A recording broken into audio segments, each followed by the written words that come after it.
Chad Merrill, meteorologist, senior meteorologist for AccuWeather, joins us. So good to have you with us, Chad. How's it looking out there? Yeah, so that storm did produce quite a bit of snow, finally exiting the Northeast, but Central Park received 10.9 centimeters of snow, and that was their biggest snow for December since 2022 and the biggest snowfall since last January.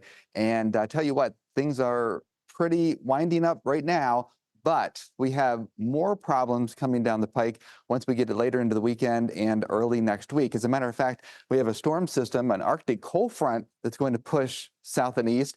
And while New York City will be on the warm side of it with rain and warmer temperatures, well above average temperatures, what we are going to see is the interior parts of the Northeast, including parts of the lower Hudson Valley. Those areas got anywhere from 10 to 12 inches of snow. They're going to have just a little bit of ice at the onset of the storm.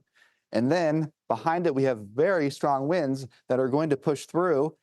And on top of that, we have, well, to the north and west, blizzard conditions that are going to develop. So with this next storm system, we are watching anywhere from 12 to 24 inches of snow across the upper parts of the Great Lakes. And that's going to induce some blizzard conditions.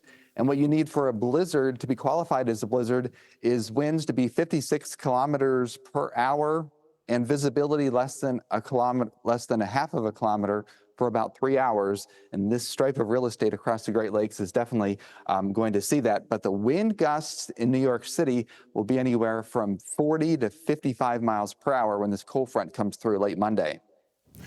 You're showing there the maps, including the Great Lakes, places like Sault Ste. Marie, Timmins, Ontario as well, so both north and south of the border between the US and Canada. How atypical, or how typical maybe, are these kind of weather systems this time of year? Well, I tell you what, this particular weather system coming up is quite unique because the low pressure, as it moves across the Great Lakes, is going to explode in intensity, called bombogenesis, when the low pressure drops 24 millibars in 24 hours.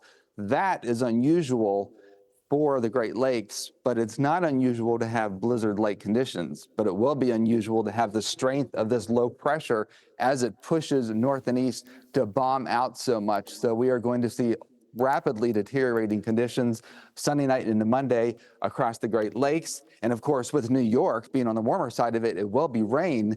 But behind it, I'm sure the gusts are going to produce multiple power outages all along the Interstate 95 corridor. We already have a couple of high wind watches across the higher elevations of western Maryland and Pennsylvania, and I think those wind advisories will expand all the way to the New York City metro before all is said and done as this front moves south and east. Talk to us, if you will, about the interplay that the Great Lakes have in this region, because, you know, if we think of Buffalo, New York, for example, we can think often of the ice storms that kind of encapsulate and freeze the city there. What do the lakes add to these weather systems that often create so much snow, so much ice? It's the difference in the temperature between the lake water and the air temperature aloft that creates these monster snow squalls that come ripping across the Great Lakes and produce reduced visibility. And with this Arctic cold front pushing south and east, there's a big temperature difference between the lake water and the air above it as this Arctic air screams through. So that's why there's going to be blizzard conditions, sometimes nearly impossible travel across the upper Great Lakes. That temperature difference makes the difference in the world in the amount of snow and the intensity of the snow as well. We're coming towards the end of the year, 27th of December. How has the weather across the US stacked up across 2025? Yeah, actually, interesting that you asked, because when we look at the multi-million-dollar disasters in 2025 and compared to 2024, we see that we've had $370 billion to $424 billion worth of damage in 2025.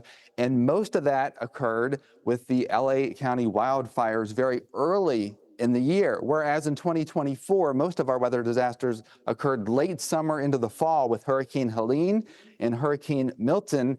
This particular year, the costliest weather disasters happened early in the year with the LA County wildfires. And then when we take a look and break it down a bit, the October tropical wind and rainstorm produced $3 billion worth of damage. Let's go down to the April severe thunderstorms and flooding at $80 to $90 billion. And there's the LA County wildfires at $250 to $275 billion. And here's the spatial extent, or where we had these multi-million-dollar disasters, the LA County wildfires. We had the Texas Hill Country flooding around the 4th of July at the same time that we had Tropical Storm Chantel along the coast.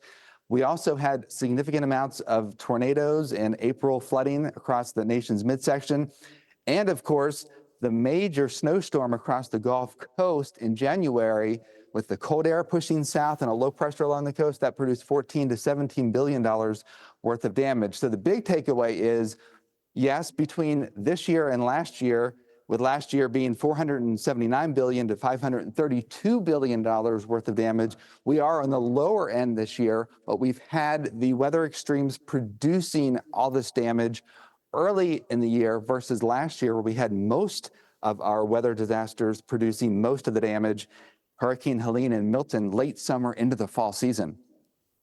Really good to have you with us, joining us live from Pennsylvania, just coming up to 2 in the afternoon there. Chad Merrill, Senior Meteorologist at AccuWeather. Appreciate your time. Thank you. Absolutely. Have a good day. You too. Thank you so much.